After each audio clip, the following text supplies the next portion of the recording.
Let's see if kung anong mga nangyayari na baka ganahan ako bigla. If not, then okay lang. Okay. Tagal ba't wala?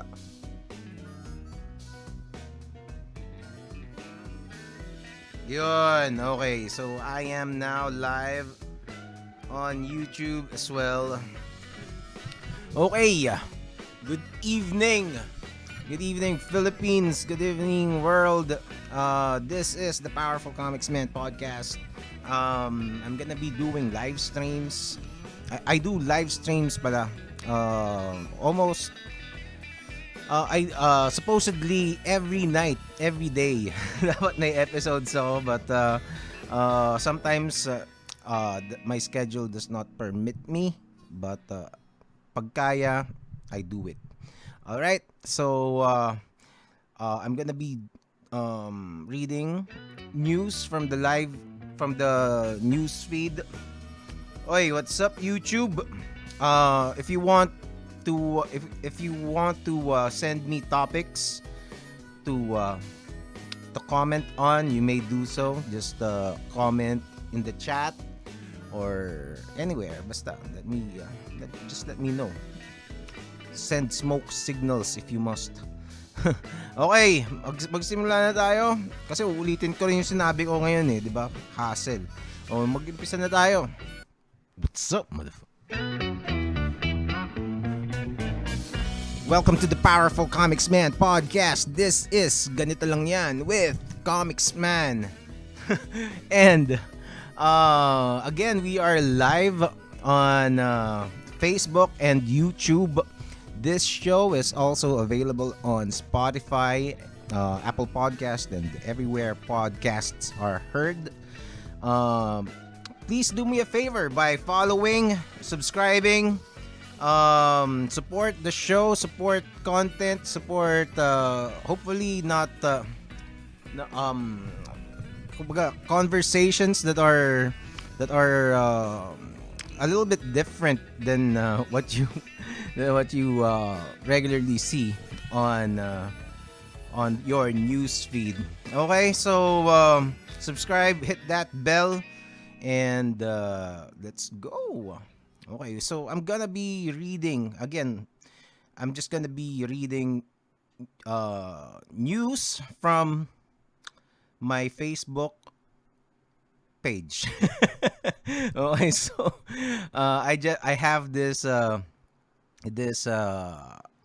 extra Facebook page na puro news sources lang ang finalo ko, no friends, so don't add this if ever you stumble upon it, and that's what I'm gonna use. Okay, so let's start. Oy, magandang gabi YouTube, magandang gabi Facebook sa mga nanonood. Join the conversation. Okay, let's go, let's start. Okay, first teka, mali yung mouse ko. Okay, so first news from Comic Book Resources, Dune. Okay, so may article sila. What is Dune's voice power and is it stronger than the Star Wars Jedi mind trick? Okay, so Dune came out, I think, last week. I saw it the other day, and actually I'm thinking of doing a review on Dune.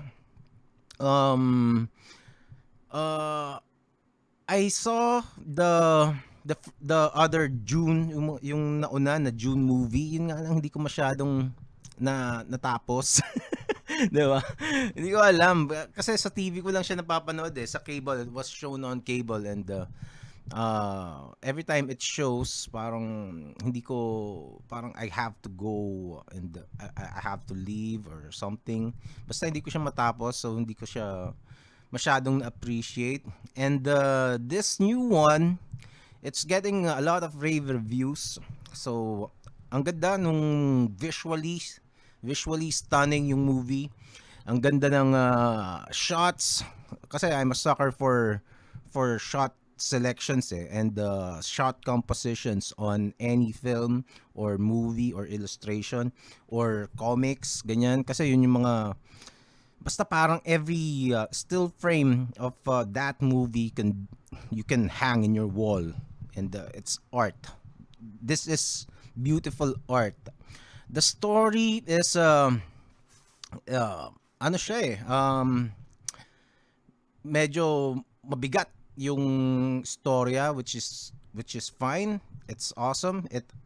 June had been a classic. Teka, i-google natin kung kailan ni-release yung novel ng June. Medyo mahaba siya eh. Frank Herbert. Teka, June novel. I'm not familiar kasi hindi ako nagbabasa. Pag nakita ko pa lang kung gaano kapal. Parang na ano na ako eh. Na nawawaw na ako eh. Ano ba naman news guard na yan? Okay, let's see. 1965 pa pala nasulat yung June. And yeah, Frank Herbert is the author, and he's basically nire-recommend yan ng mga intellectuals. I've seen videos on YouTube saying ang title is Why You Need to Read June by Frank Herbert. So it has that effect. I suppose based on the movie, it tackles issues of ano bang tawag doon? Imperialism, kasi may mga ano eh, may mga time, parang the premise is the empire, basta may isang planet doon, yung Arrakis. Tama ba? O yung Arrakis, doon lang umaano, merong this thing called spice. Ang tawag nila spice. I don't know if that's an actual spice. Hindi inexplain eh yung kung ano yung spice na yun eh. Basta it only grows in that planet, and that spice nakalagay nga dito with ano eh, with quote, with quote marks, 'di ba? Ano siya, spice, kasi hindi ko alam eh. Ang nakalagay dito, a drug that extends life and enhances mental abilities, and it is also the key to interplanetary travel. Kumbaga hindi ano 'yon. Para siyang fuel or something. Basta kailangan siya, space travel will not be possible without this spice. Okay, so mga spice boys ang mga yung mga tao sa Dune. And this let's see. Ano siya eh, parang I think pinagkatiwala sa sino ba yung ano? I forget the names and the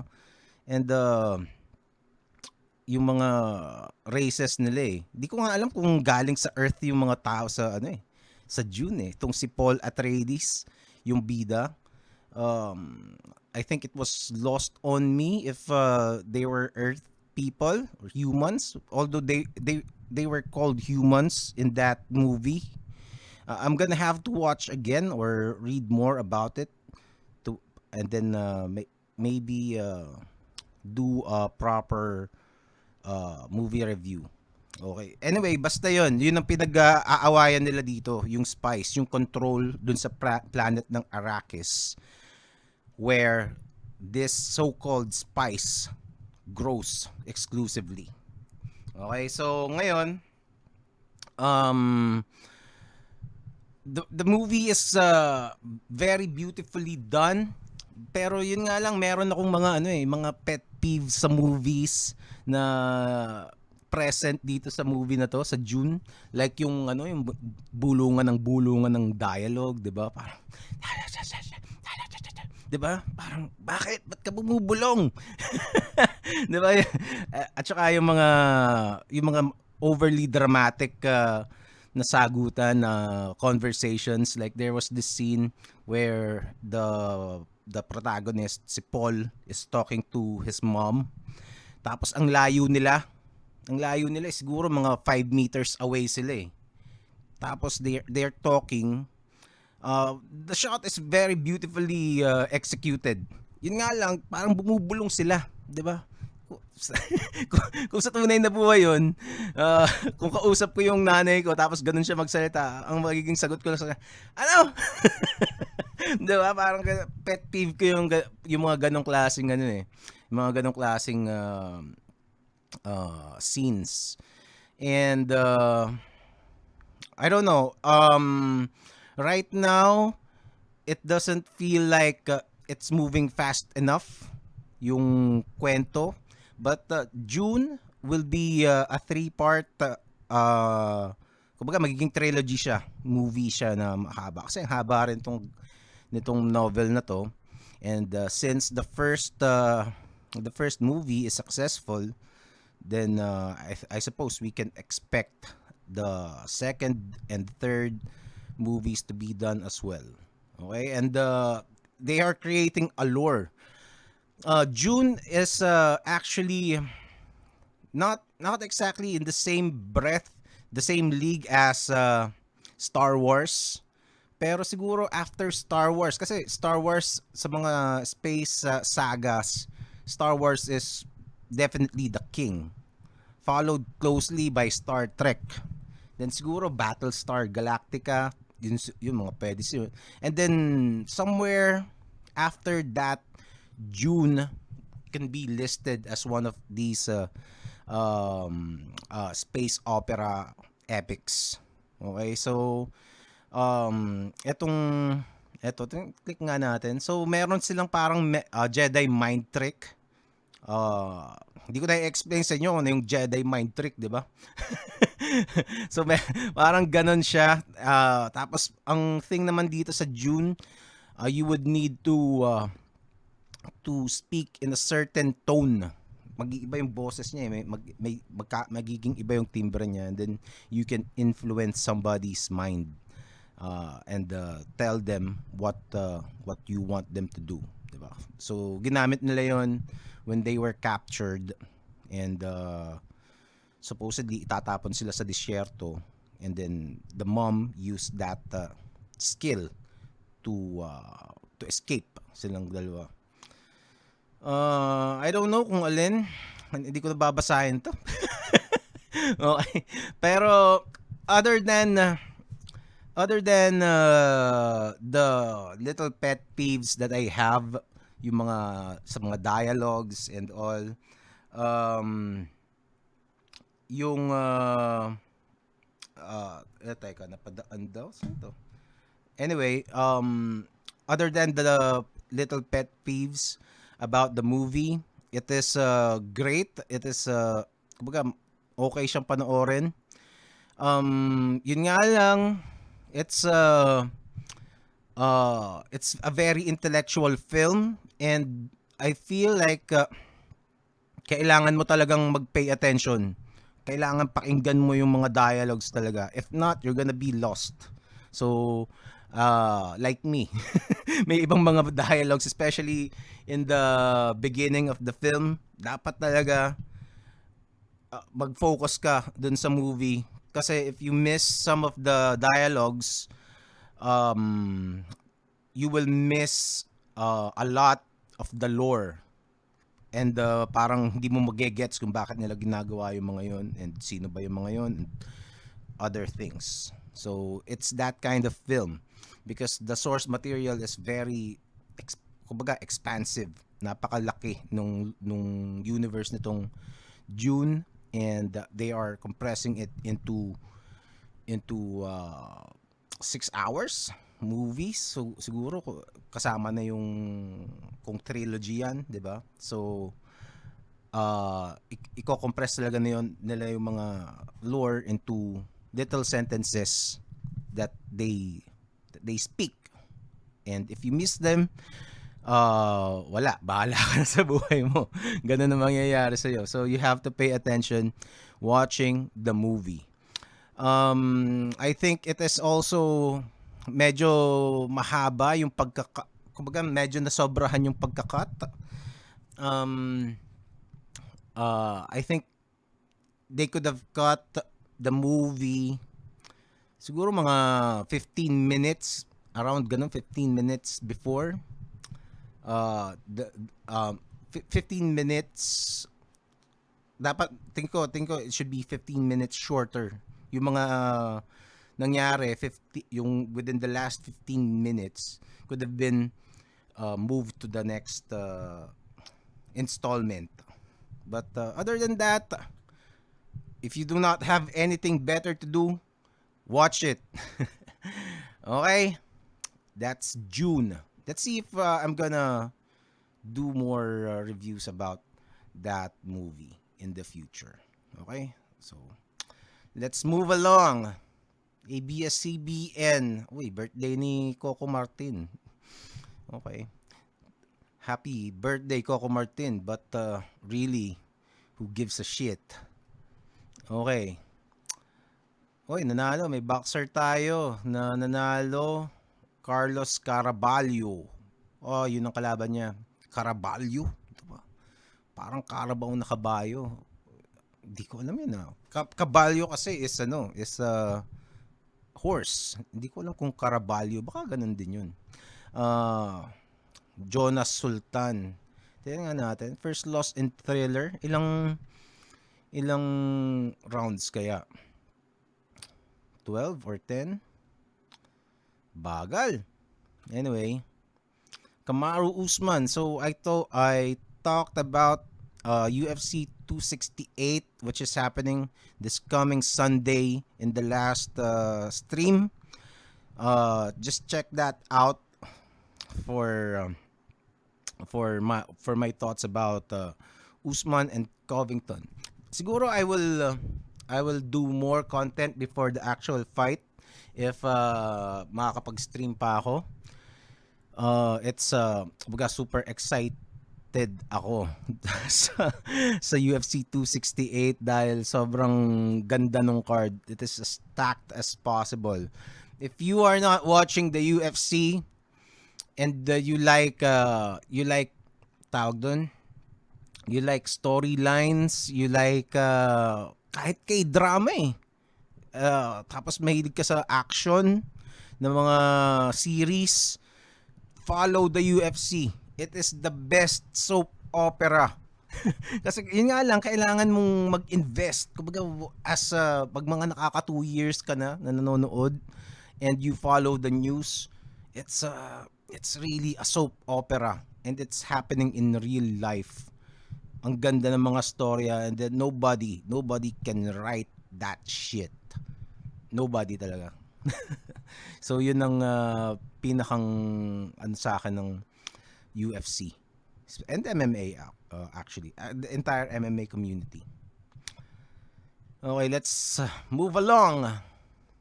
Now we studied COVID-19 government contracts worth 2 billion pesos. We found more red flags and systemic risks that commission an audit and the Senate should investigate. Okay. A story bigger than Pharmally. Ano kaya to? Tingnan natin.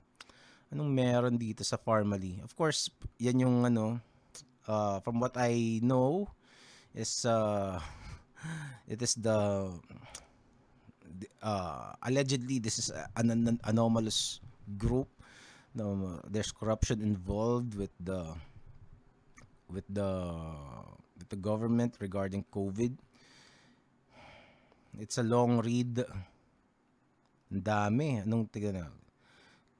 4-3 suspended. Let's see. Medyo hassle tong basahin for this stream right now. Maybe some other time we can talk about this. Okay? But alam mo yun, ano pa bang bago sa Pilipinas, 'di ba? The COVID pandemic, it is a great opportunity for corruption. 'Di ba? Yan ang mga pinagdadasal ng mga ng mga corrupt na politiko, something like this, something scary in this magnitude that they can easily exploit kasi takot ang mga tao. People are cautious and they will do everything para to feel safe or at least get the illusion of safety.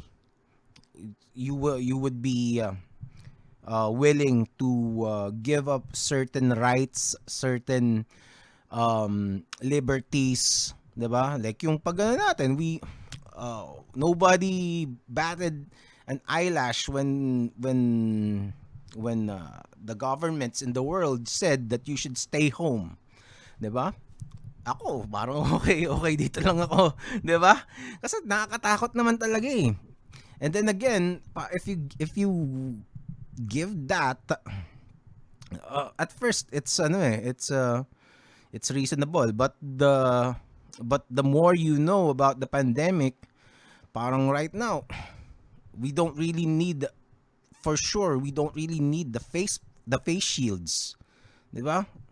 It had been proven that scientifically walang silbi naman talaga yung mga face shields na yan.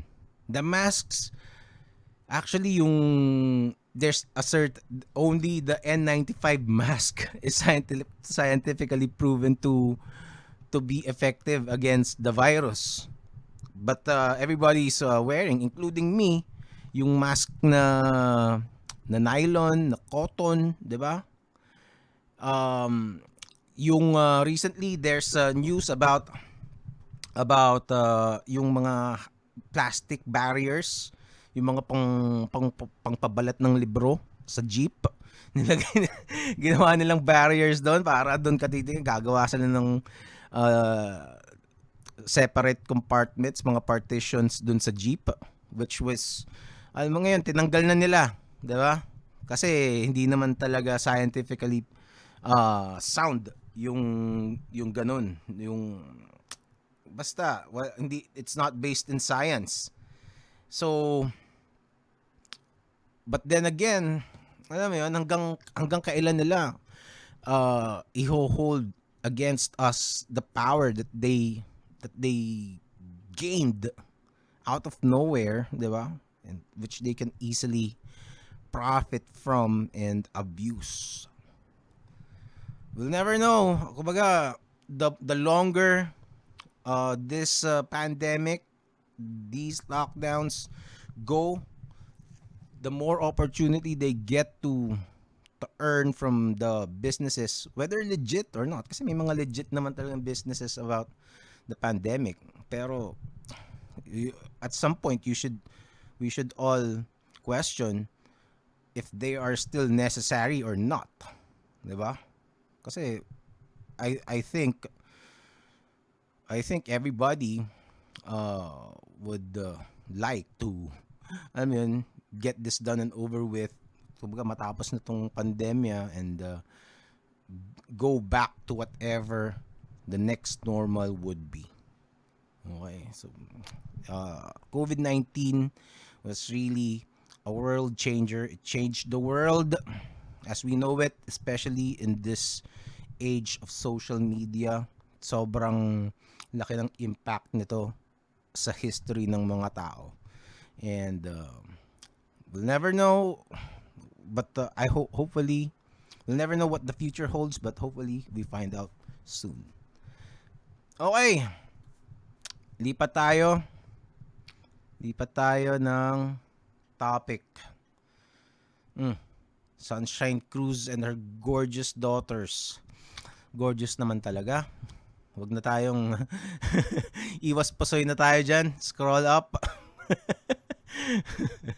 Chinese ambassador to the Philippines. Oh, bakit nandito? Sponsored. Nagbabayad ng ad ang ambassador ng China sa Pilipinas. Anong mensahe ang gusto mong iparating na hayop ka? Tingnan natin. Hindi, ano lang. Facebook page niya lang. Tingnan nga natin mga pinagpo-post ng hayop na to. Winnie the Pooh. Teka. Chinese ambassador. So mga ano nila. Mga pachenes. Okay, nagdonate sila ng rice. Alam mo yun, it still bothers me every time I hear news na nagdo-donate ang ibang bansa sa Pilipinas ng rice. 'Di ba? With our farmlands, 'di ba? Every time na nag-i-import tayo ng rice, of all things, rice, 'di ba? Nakakalungkot talaga. As somebody who came from a farming family and a farming town, it's really sad. Okay, wala namang masyadong pinagsabi si Ambassador. Ay, naku, nawala yung ano ko, feed. Okay. Mobius trailer. Dapat pala hindi ako nag-click doon. Spider-Man na naman, wag na yan. Bakit? Tax conviction. Petition filed to cancel COC of Ferdinand Marcos Jr. due to tax conviction. Okay, so he was convicted on a tax evasion case in the 90s, early 90s ata. I don't know if ano mangyayari dito. Other than that,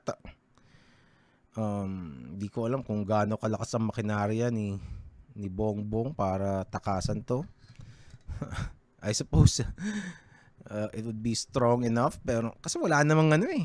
Wala namang na-disqualify eh. 'Di ba? Dati yung kay Grace Poe, hindi daw siya Pilipino, 'di ba? Wala namang nangyari, 'di ba? Parang binalita lang ng binalita. Kay Duterte rin yata merong nag-petition dati. Si ano nga eh, si ang magiging palusot niya na lang dito si na Bong Revilla nga convicted din. Ay nako, ano pa bang bago sa Pilipinas?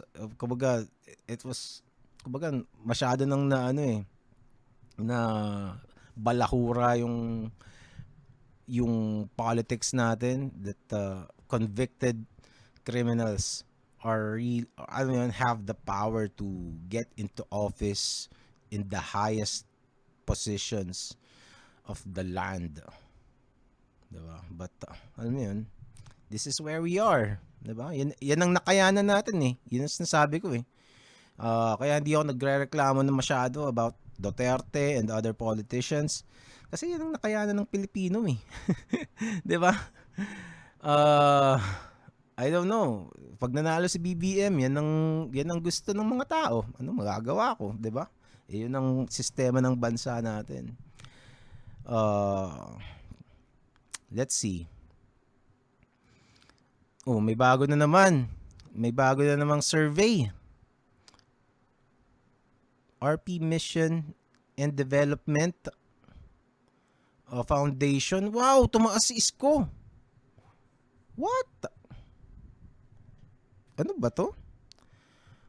Naging lead. Nag-lead si Isko. RP Mission and Development Foundation for the 2022 elections. Wow. Wow. Sa official ba to na ano? Na survey? Anong ano to? RP Mission and Development Foundation. Tingnan natin to kung anong organization to. Let's see. Facebook. So, is it a real survey firm?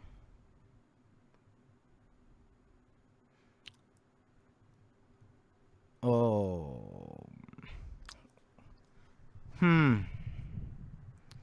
This is unexpected, 'di ba? Isko tsaka Marcos. Si Lenny pangatlo. Kung ganito, si Isko na lang boboto ko. 'Di ba? Kasi si Sara, ang sinasabi ko in my last tawag dito, videos, kailangan ni Lenny na tumakbo si Sara as president para mahati yung mga boto ni Isko, ni BBM. If not, kung mag kung mag ah, kung mag nasan ba 'yon? Kung vice president talaga si Sara, then magiging malakas talaga si Marcos. But then again, saan nanggaling yung mga boto ni Isko?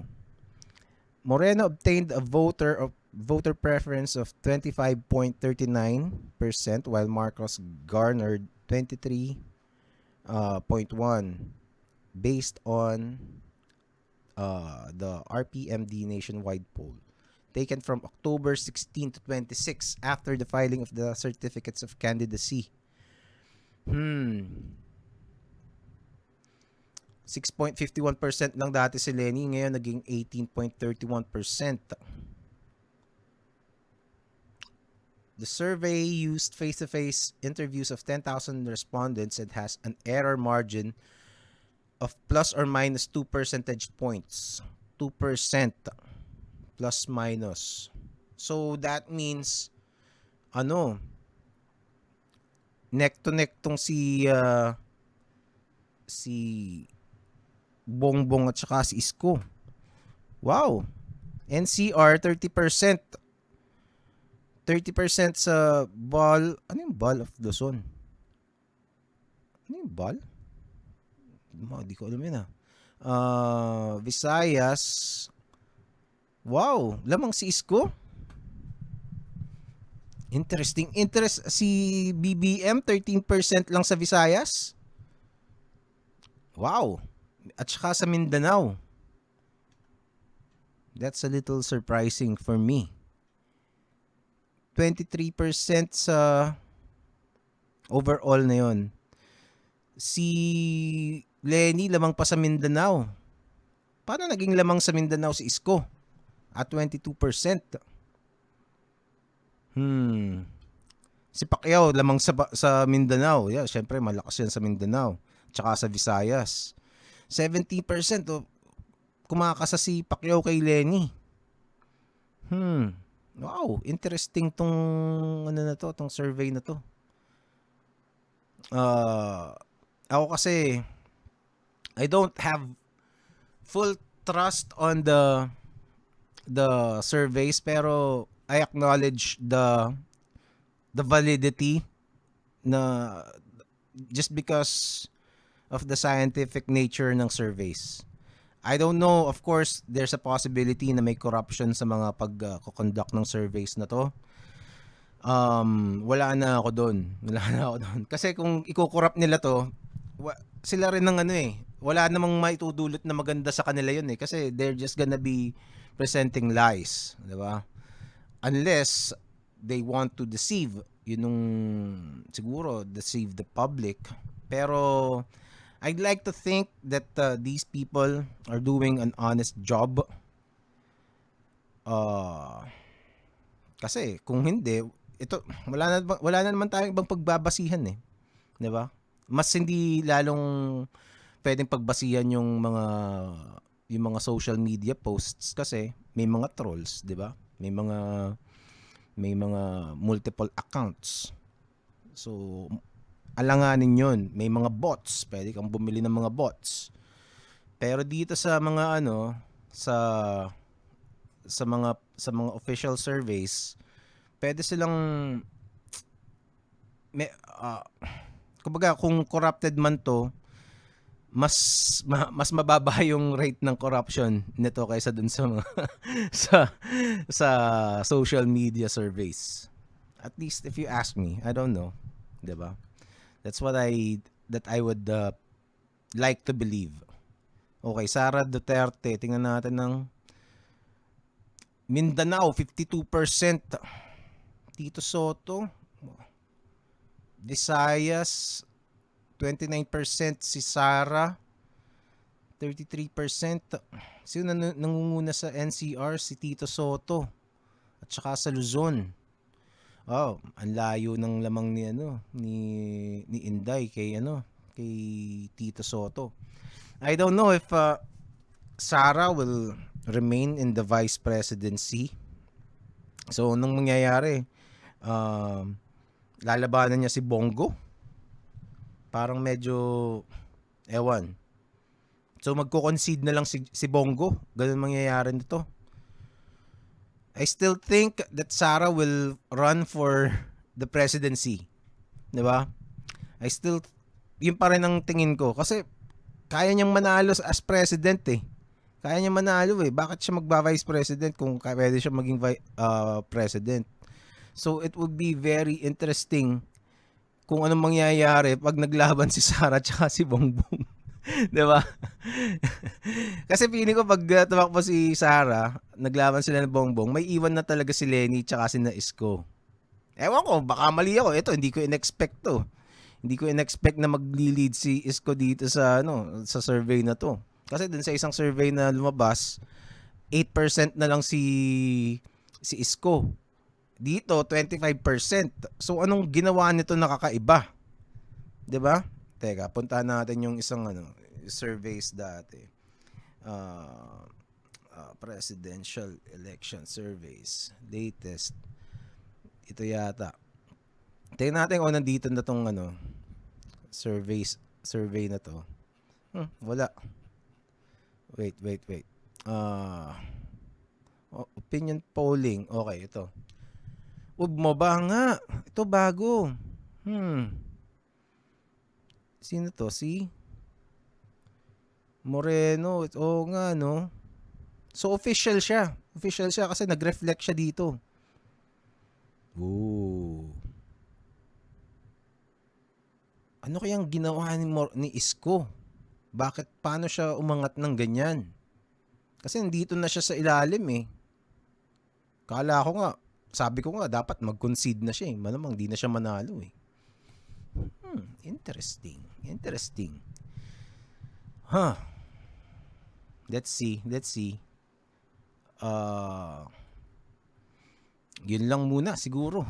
Ano pang idadagdag ko dyan? Actually, ini-enjoy ko na lang tong ganito sa itong parte ng election eh. Kumbaga,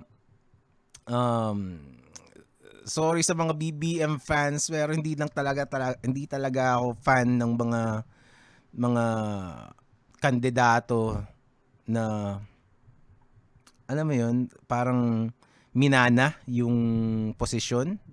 Parang just because tatay mo si ganito, parang ikaw din yun. Parang hindi tayo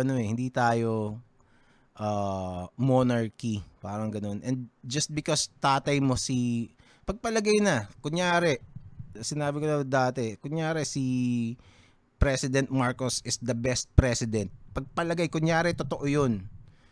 Wala ka namang ebidensya na ganun din kagaling si BBM. That's my only thing about BBM. Hindi ako convinced na capable siya. I think he's ang dating sa akin ni BBM para siyang prinsipe na naghihintay ng pagkakataon niyang maging hari.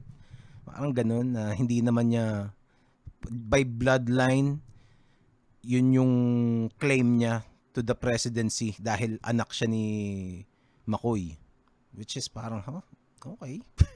Hindi if you believe that he is he would be the best president, the best person to become the next president, that's on you. Okay lang, 'di ba? Hindi naman kita kumbaga tropa pa rin kita, 'di ba? But for me it doesn't work like that for me. But very interesting itong bagong survey na to. Nasaan yung survey na yun? Nawala. Basta we're gonna follow it some more. I'm just curious kung anong ginawa ni Isko, kung paano siya nakaakyat. That's very kumbaga nakakagulat para sa akin. Okay. Let's see, ilang oras na tayo? 40 minutes, 42. Anong pinagsasabi nitong si Thinking Pinoy? Tingnan natin. Mukhang tatakbo nga. Si Inday. Wait, makikichismis pa ako. Thinking Pinoy. BBM to si Thinking Pinoy eh. So, anong gagawin niya? Pag tumakbo nga si Inday, which is sinusuportahan niya, DDS tong si Thinking Pinoy eh. 'Di ba? Anong mangyayari diyan? Eh di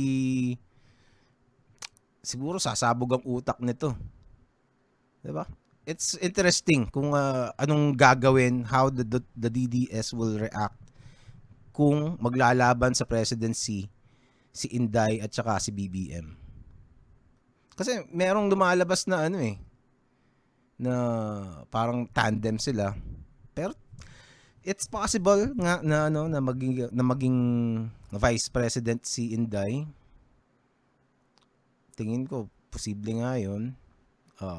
Pero tingin ko pwede rin siyang maging presidente rin talaga eh. Kumbaga, in terms of the chances ng winning, ha? Yun ang ibig kong sabihin. So, let's see. Flying ketchup. I don't give a shit. Anthony Hopkins' role as MCU's Odin convinced him not to quit acting. Okay. Second, third episode. Yung sa China map. So, there's this show na hindi ko pinanood. Hindi ko pinapanood. Ano ba tong show na to? Na merong mapa na nagpapakita ng 9-dash line claim ng China sa South China Sea. So, pinabura yon. That's good. That's good. Pero parang ang tagal ng pelikula yata nito before somebody took action. Okay. Kasi naghahaha dito, di ba? Hindi naman naiintindihan.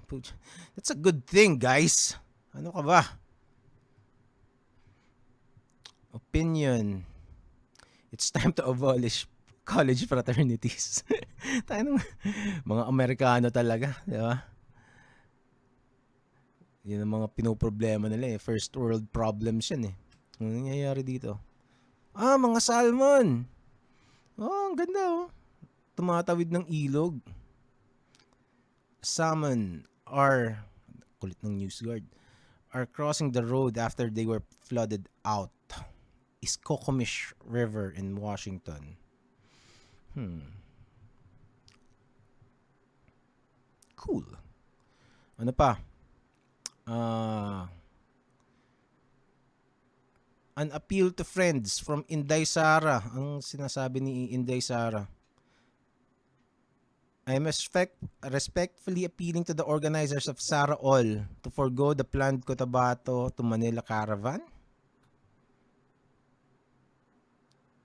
Okay. Okay, so wag daw. Wag daw kayong pumunta, sabi ni Sara. 'Di ba? Hindi mo malaman dito kay Sara, daming pa daming pa baby eh. Gusto kung tatakbo. Pero wala, discarded nila yun eh. It works for them and it worked like a charm last time with Duterte. So, it's a winning formula for them. So, wala tayong magagawa. Ano pa to? Nikkei Asia. Sultan. Okay, nakita natin yan. Halloween. Sige, patulan natin to. Celebrities wow in their costumes for Halloween. Tingnan natin. Sino to? Si Vong Navarro. Si Liza ba to? Chinita Princess. Snow White. Snow White na Chinese. Okay. Tama ba? O baka anime to? Showtime. Chinita. Somewhere in the middle. Snow White yan. Okay. Sino to? Isabel Daza. Si Pumpkinhead. Pumpkinhead ba to? Sino to? Blythe. Si ano pala to? Hindi pala si Liza. Queen's Gambit. Hindi masyadong pasok. Sino nga ba to? Si Andre Brillantes. Queen's Gambit. So, nag-photoshoot lang siya. Okay. Daya naman. Pangit naman nung ano niya. Ba't naman yan ang naisip niya? Sa bagay, nakakatawa naman yung movie na yan. Queen's Gambit. Who's this? Maha. Ay, saan nga ba to? Si, Kim Kardashian. Si Kim Kardashian. Okay. Ay, ito, nakakatawa to. Nakita kong video nila. Si Miss Minchin. Bagay na bagay kay Sara. Kay kay Tony Gonzaga. Tsaka si Sara. Etong si Alex Gonzaga, wow din talaga eh. Nakakatawa itong mag-utol na to. Actually, dati yung stint ni Alex Gonzaga, yun ang ginagawa ni Tony. Pero nung pumasok na si Alex, wala na, parang mas naging seryoso na bigla si Tony Gonzaga. Pero parang ganyan siya. Although Alex Gonzaga turned it up to 11, 'di ba? Eto, Maxine Magalona. Okay. Steam up.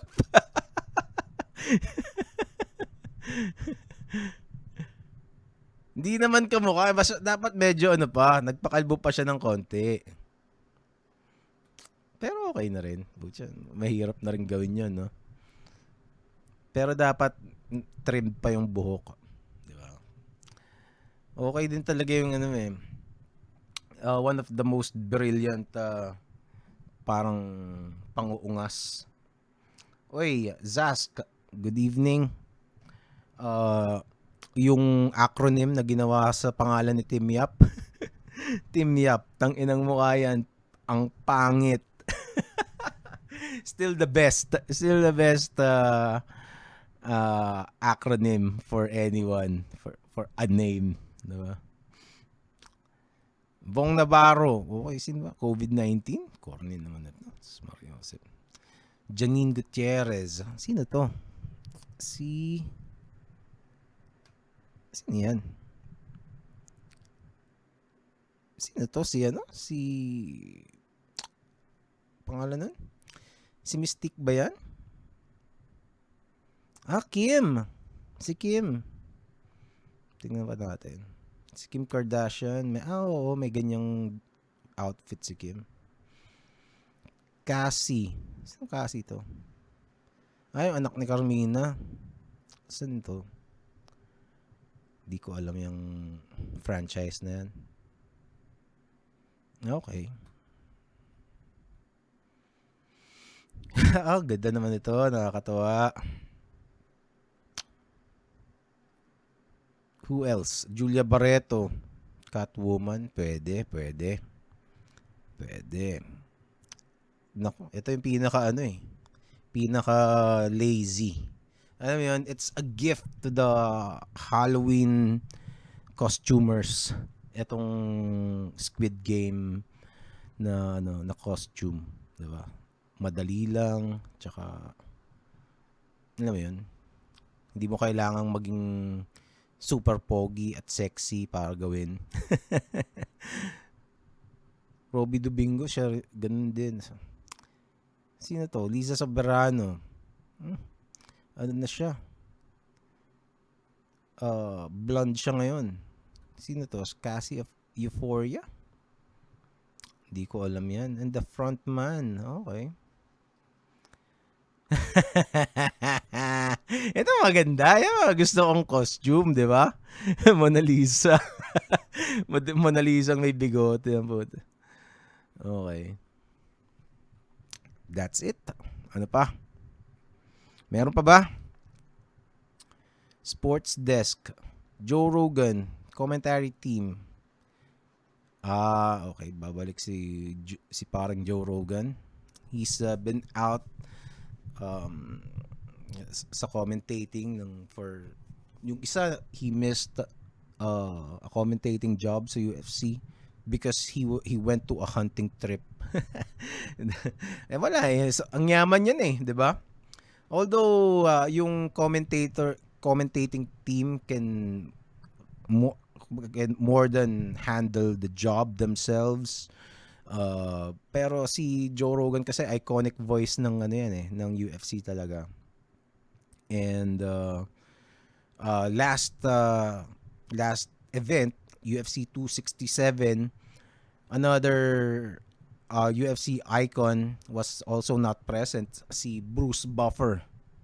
First time niya in 250 plus events ng UFC na hindi siya nag-announce, 'di ba? So big deal 'yon sa community. Um yeah, I don't know, maybe sooner or later Joe Rogan's gonna leave his post. Sooner or later, I believe. Pero so so that's why, I mean, let's just appreciate him while he still does the gig, 'di ba? Kasi alam mo 'yun, ang gusto ng UFC kasi ngayon, ideally, if Joe Rogan isn't Joe Rogan, the icon that he is in the MMA scene, pinaltan na rin yan eh. Like what they did with Goldberg, kay Mike Goldberg. Kasi the UFC prefers, the new management prefers fighters to be on the commentating team. Kumbaga, nag-open sila ng opportunities for older fighters, mga ganun, who has that extra acumen to talk, 'di ba? And be the face of the company during events, which is a great move, I think. But then again, Joe Rogan is a legend of the sport, even though he never competed in MMA. His contributions in making the UFC what it is today is immeasurable, 'di ba? New fans would not appreciate it kasi they just see him as the podcaster, the comedian, the sometimes controversial figure, 'di ba? May political spin na syempre kasi Joe Rogan had been the target of many political attacks because he allows people from different sides of the political spectrum in the US to talk in his immensely popular podcast. And unfortunately, there are authoritarians in the US who don't like that. Kumbaga parang if you give a voice to people they disagree with, they're gonna cancel you. And Joe is not having any of those, at least for the at least until now, and hopefully he never changes, 'di ba? Kasi if alam mo 'yun, if free speech loses Joe Rogan, that would be a very sad day. But as long as he is here, kumbaga, sooner or later he's gonna retire. Kasi parang feeling ko ano na rin siya eh. When he talks about commentating, he never fails to lift up his colleagues in the booth, 'di ba? Parang DC is an excellent commentator, and so is Paul Felder, si ano rin, si Dominic Cruz, yan. And kumbaga, to me, ang dating sa akin nun, you're in good hands even if I'm even if the time comes when I don't want to do this anymore. Ayun, si parang Joe. What else? Ang ganda naman ito. Ano to? Explanation. The dream was to capture both the waterfall and the Milky Way together. Difficulties include finding a good camera location. Oh, okay. So it's a photo. Cool. Age of Empires, I don't know that. The Book of Boba Fett. Okay, so there's a new Star Wars series again. people are saying masyado nang saturated ang Star Wars. Ang dami ng ang dami ng shows about it. Unlike before na parang you would need to wait at times decades before you get a new Star Wars film. Pero right now, alam mo yun, every year may bagong content ang Star Wars, one or two series, 'di ba?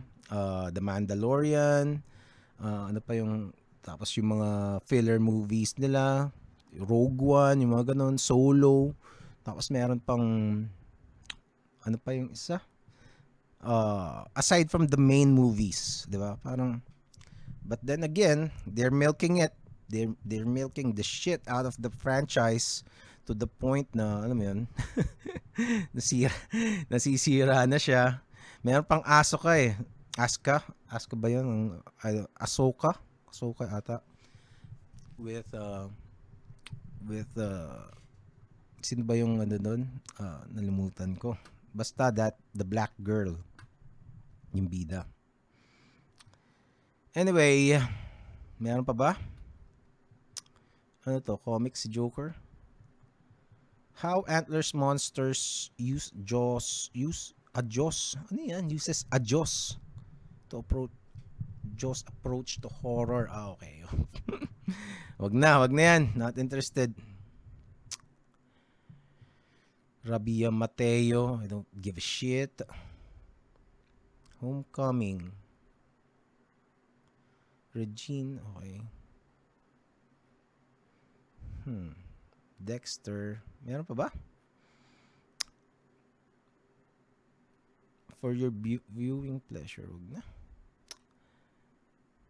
Military technology. Let's see kung meron pa. Konti na lang. Ahsoka yung ganito pala spelling nun. Ahsoka. So lalabas si Hayden Christensen pala.